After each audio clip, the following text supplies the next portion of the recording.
Welcome friends, প্রত্যেকের স্বাগত আমাদের ইউটিউব চ্যানেলে। যে সমস্ত ভিউয়ার্সরা প্রথমবার চ্যানেলটি দেখছেন তারা অবশ্যই চ্যানেলটিকে সাবস্ক্রাইব করে দেবেন এবং চ্যানেলের পাশে থেকে বেল আইকনটি প্রেস করবেন যাতে এই ধরনের খবরাখবর সবচেয়ে আগে সবচেয়ে দ্রুত আপনাদের কাছে পৌঁছে যায়। তো অনেকদিন পরে আজকে একটি খুশির খবর আপনাদের দেবো। প্রায় ৩৫০০ প্রাথমিক শিক্ষক পেতে চলেছে এই জুন মাসেই বলা যায় রাজ্য সরকার। অর্থাৎ নতুনভাবে প্রায় ৩৫০০ প্রার্থী কিন্তু চাকরি হতে চলেছে প্রাথমিক শিক্ষক পদে। হঠাৎ করে ৩৫০০ প্রার্থী কারা, কোথা থেকে আসলো, গোটা বিষয় জানাবো। তার আগে আপনাদের জানিয়ে রাখি, এনআইওএস ডিলের একটি মামলা আজকে মহামান্য হাইকোর্টে ছিল এবং ভালো হিয়ারিং, ভালো আর্গুমেন্ট শুনতে কারি না ভালো লাগে। তো গোটা প্রায় ১ ঘন্টার হিয়ারিং পর্বে যে বিষয়টা উঠে আসে সেটা ছোট্ট করে আমার যে সমস্ত বা আমাদের যে সমস্ত শ্রোতা বন্ধুরা আছে তাদের সহজ করে বোঝানোর জন্য এটাই বলি যে এনআইওএস ডিএলএড ডিগ্রিটা যেহেতু ১৮ মাসের ডিপ্লোমা ডিগ্রি ছিল, তো সেক্ষেত্রে সেটাকে কিন্তু কোনো না কোনোভাবে একাধিক মামলার ক্ষেত্রে সুপ্রিম কোর্টের দেবেশ শর্মা ভার্সেস যে মামলা ছিল, দেবেশ শর্মা ভার্সেস যে আমাদের ইউনিয়ন অফ ইন্ডিয়ার যে মামলা, সেই মামলাতে কিন্তু শুধুমাত্র এলিমেন্টারি এডুকেশন ডিএলএড ২৪ মাসের কোর্সটাকে অ্যালাউ করা হয়, বাকি বিএডটাকে কোয়াশ করা হয় এনসিটি। এবং সেক্ষেত্রে এনআইএসটা বাদ পড়ে। সেক্ষেত্রে পরবর্তী ক্ষেত্রে একাধিক জাজমেন্ট আসে, জয়বীর সিং সহ একাধিক বিষয়, এবং সেখানে এনআইএসের এই ডিগ্রিটাকে সেই অর্থে মান্যতা দেওয়া হয় না।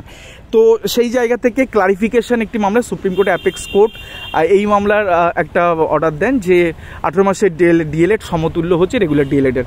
তো ২০২২ সালে যে রিক্রুটমেন্ট প্রসেস ১১,৭৮৫, সেখানে বহু প্রার্থী এনআইএস থেকে তারা ডিগ্রি করেছিলেন এবং পরবর্তী ক্ষেত্রে তারা রিক্রুটমেন্টে পার্টিসিপেশন করে। তো সেখানে তাদের ক্যান্ডিডেটসগুলোকে বাতিল করা হয় এবং বেশ কিছু প্রার্থীরা সুপ্রিম কোর্টে যায় এবং সেখানে গিয়ে তারা একটি অর্ডার তাদের ফেভারে নিয়ে আসে। সেটা কৌশিক দাস সম্ভবত সেই পিটিশনার এবং আদার্স যে মামলা। তো সেখানে বেশ কিছু প্রার্থী শুধুমাত্র তাদের ফেভারে একটি অর্ডার সুপ্রিম কোর্ট থেকে নিয়ে আসে এবং তার বেসিসে প্রাথমিক শিক্ষা পর্ষদ এই যে ১১,৭৬৫ সেখানে এনআইএসের একটা ভেরিফিকেশন একটা নোটিশ ইস্যু করে এবং সেখানে অনলি ফর যেতে অ্যাপিলেন্ট যারা ছিল, যারা অ্যাপিল করেছিল এসএলপিতে যারা ছিল, তাদেরকেই শুধুমাত্র ভেরিফিকেশনের জন্য কল করে। তো পরবর্তী ক্ষেত্রে দেখা যায় সেম ফুটিংয়ে বহু সংখ্যক প্রার্থী তারা বাদ যান, এই অর্থে যে তারা সুপ্রিম কোর্ট এসএলপি করেনি। তো সেই জায়গা থেকে আজকে 99% আজকে মামলার হিয়ারিং কনক্লুড হয়ে গেছে। কালকে আবার আগামীকাল হাইকোর্টে মামলাটা আবার আছে চাষী সৌগত ভট্টাচার্যের বেঞ্চে। আমি এটুকু বলে দিচ্ছি হলপ করে যে মামলার জাজমেন্ট বলার আগে হয়তো খানিকটা তো আর্গুমেন্টটা বোঝাই যাচ্ছে যে কোন দিকে যাচ্ছে। তো পিটিশনারদের ফেভারে গেছে এই পিটিশনার তারাই যারা সুপ্রিম কোর্টে এসএলপি করেনি। এবার ব্যাপারটা হচ্ছে যদি এত জটিল করে না বুঝে জিনিসটা যদি সোজাভাবে বোঝা যায়, ধরে নিন এখন গরমকাল, লোডশেডিং হয়েছে, একটা পুরো গ্রামে ১০০টা ফ্যামিলি থাকে।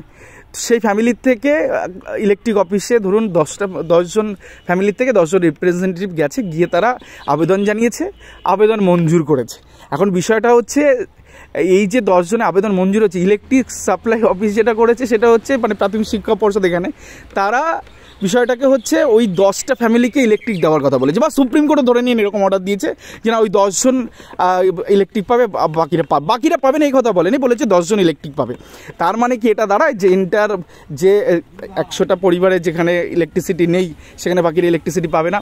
তো মেন মামলাটার ফান্ডা এটাই ছিল যে ১৮ মাসের ডিএলএড কোর্সটা, এনআইএস ডিএলএড কোর্সটা সমতুল্য কিনা। তো সেটা সুপ্রিম কোর্টের একাধিক জাজমেন্টে ক্লারিফাই করে দিয়েছে যে না এটা সমতুল্য। এবার 12 অথরিটির কাছে আপনি পরীক্ষা দিয়েছেন, সেখানে আপনি ইন্টারভিউ দিয়েছেন, তো তারা সব কিছু বিচার্য বিষয় যে আমার কোর্সটা ভ্যালিড আর ইনভ্যালিড। যদি ভ্যালিড হয় তাহলে তার কাছে ইন্টারভিউ হচ্ছে, সেখানে কে পার্টি হলো কি পার্টি হলো না এমনটা তো করেনি, কারণ এক্ষেত্রে কনসার্ন কোনো অর্ডার হয়নি।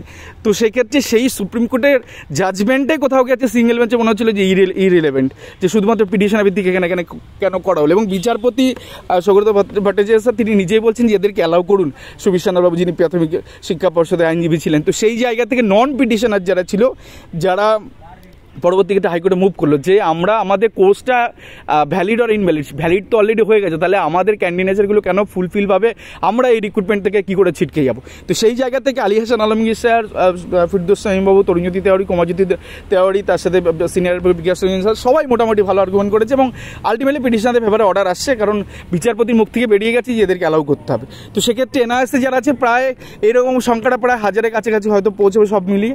তো এখানে প্রায় ১,০০০ প্রার্থী বা বেশ কিছু 19-20 হতে পারে।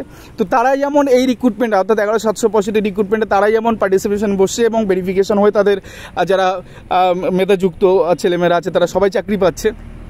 তার পাশাপাশি আর একটা বিষয় বলে দিই, অনেকে শান্তির ঘুম ঘুমোতে পারবে আজকের পর থেকে, সেটা হচ্ছে 20/22 ডিএলএড।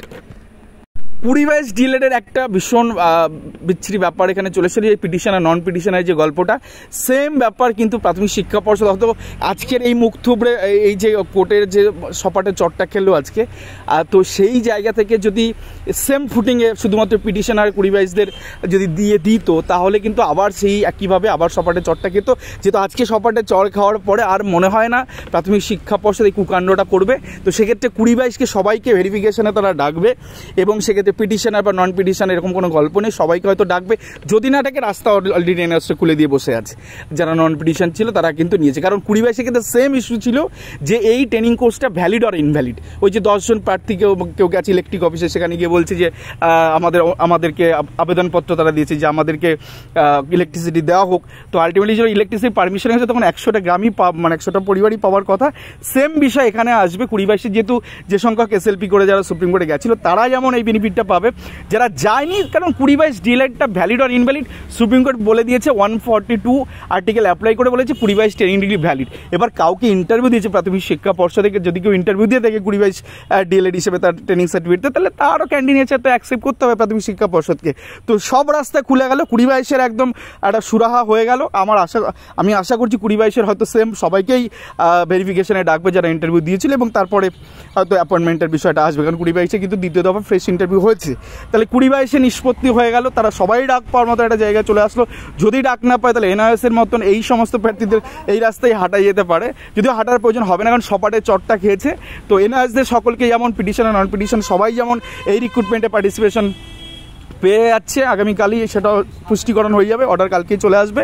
আর তার পাশাপাশি 20/22 ডিএলএড তারাও কিন্তু পিটিশনার বা নন পিটিশনার সেম পুটিংয়ে তারা আসবে, সবার ক্ষেত্রে ডকুমেন্ট ভেরিফিকেশন হবে, এবং যারা মেরিটের মধ্যে বা মেধার মধ্যে আসবে তারা কিন্তু সবাই কিন্তু চাকরিটা পাবেন। এখন প্যানেল এক্সপায়ারের যে কথা, সেটাও কিন্তু আর পর্ষদ খণ্ডাতে পারবে না, কারণ আপনারা জানেন যে এই ভেরিফিকেশানে ডেকেছে মানে এরপরে, এটা স্বামীবাবু খুব ভালো বুঝিয়েছেন, ভেরিফিকেশান ডেকেছে মানে এদেরকে অ্যাপয়েন্টমেন্ট দেবে তারা। তো এখন ওই প্যানেল এক্সপায়ারের গল্প এখানে জুজু কাজ করবে না, সবাইকে নিতে হবে। এখন দেখার প্যানেলটা রিপ্যানেল করে নাকি এদেরকে শুধুমাত্র অ্যাকোমোডেশন দিয়ে এন্টার বিষয়টাকে ফিউচার ভ্যাকেন্সি থেকে কেটে নিয়ে দেখে নিয়োগটা কমপ্লিট করে, এটাই শুধু দেখার। তো এই ছিল গুরুত্বপূর্ণ ভিডিও। আশা করি সবাই এবার অন্তত নিশ্চিন্তে ঘুমোতে পারবে, এবং খুব দ্রুত হয়তো জুন থেকে জুলাই মাসের মধ্যে তারা প্রত্যেক স্কুলে আছে। ধন্যবাদ। এই ছিল গুরুত্বপূর্ণ ভিডিও।